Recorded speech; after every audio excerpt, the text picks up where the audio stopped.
Sin lugar a duda, el ciclo de vida es una de las cosas más importantes de React. ¿Por qué? Porque administra absolutamente todo el funcionamiento de los componentes, desde el montaje, la actualización hasta la destrucción. Conocer cómo funciona el ciclo de vida aparentemente puede ser sencillo, sin embargo, dominarlo toma tiempo.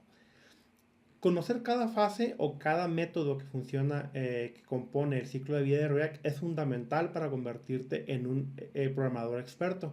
Por lo tanto, tienes que conocer cómo es que los métodos se ejecutan, en qué orden y qué propósito cumplen. Como ven aquí en pantalla están representados todos los métodos del ciclo de vida de React. Sin embargo, es confuso. ¿Por qué? Porque nosotros lo vemos en un orden determinado y pensamos que este orden siempre se va a cumplir. Sin embargo, no siempre es así. Tenemos flujos de montaje, tenemos flujos de actualización y tenemos flujos de destrucción. En ese sentido, tenemos que saber qué métodos se están ejecutando en cada escenario. Por ejemplo, aquí están todos los métodos. Entonces se los voy a nombrar y les voy a decir a grandes rasgos para qué sirve. Tenemos el primer método que es el component with mount, que se ejecuta cuando un componente, bueno, antes de que un componente sea montado. En esta fase, los elementos DOM, es decir, el navegador todavía no conoce los elementos. En esta fase, digamos que el componente apenas se va a empezar a crear y todos los elementos que van a ser renderizados en pantalla no existen en el navegador. Por lo tanto, hacer referencia a elementos que están en el navegador, por ejemplo, por ID o por una clase, no va a ser posible encontrarlos. Entonces, primer paso, component with mount se ejecuta antes de la creación del componente. En una segunda parte tenemos component did mount, que es una vez que el componente ya fue montado. ¿Qué quiere decir? Que los elementos HTML ya viven en el navegador, ya es posible accederlos y modificarlos. El tercer paso es Component will receive props. En esta fase del ciclo de vida es cuando el componente recibe las propiedades. Como ya hablamos en videos pasados, nosotros tenemos la facilidad de enviar propiedades a un componente. En este método del ciclo de vida, lo que hace es que se detona una vez que el componente recibe las propiedades. Por otro lado tenemos show component update, el cual es nos va a servir como una validación. Es decir, en este método tenemos que determinar si un componente debe de ser o no actualizado. Para esto nosotros debemos de devolver un valor booleano indicando si este componente puede ser o no actualizado.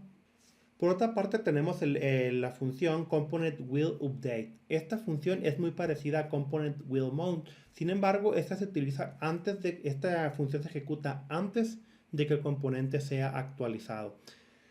Este método solamente se va a ejecutar cuando el componente reciba actualizaciones. Por ejemplo, si un componente se monta una única vez y jamás se actualiza, este método jamás se va a ejecutar.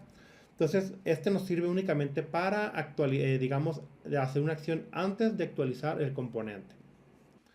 El siguiente método del ciclo de vida es render. Render, pues ya lo conocemos, es el más conocido, digamos, es prácticamente el obligatorio y es en el cual se construye la vista. Como ya vimos en clases pasadas, en el render generamos la vista mediante JSX. Y una vez que este método termina, los elementos HTML ya están disponibles en el navegador. Entonces, render solamente nos sirve para construir la vista. El siguiente método viene siendo component did update, es decir, una vez que el componente se actualizó. Nuevamente, este es muy parecido a component did mount, sin embargo, este se ejecuta únicamente cuando el componente se ha actualizado. En este punto, todos los elementos, todas las búsquedas por ID, por class name, ya pueden ser realizadas porque los elementos ya existen en el navegador. Finalmente, el último paso, el último método de ciclo de vida es el método component will unmount, el cual se ejecuta justo antes de que un componente sea desmontado. Este pues no recibe ningún parámetro y simplemente se utiliza para limpiar la vista, para limpiar algunos campos, y en el caso de cuando utilizamos Redux, pues lo utilizamos a veces para limpiar los stores.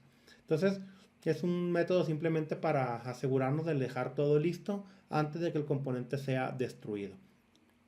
Como ven, aquí tenemos 8 métodos de ciclo de vida. Sin embargo, no todos se van a ejecutar. Como ya vimos, hay 3 flujos. Tenemos la creación o el montaje, tenemos la actualización y la destrucción. Como cada ciclo en específico es bastante complejo, lo vamos a dejar en videos separados para entender cómo funcionan cada una de estas secciones. Entonces, ahorita por lo pronto no olvides suscribirte, darle like y bueno, en el siguiente video estaremos viendo cómo funcionan estos 3 escenarios.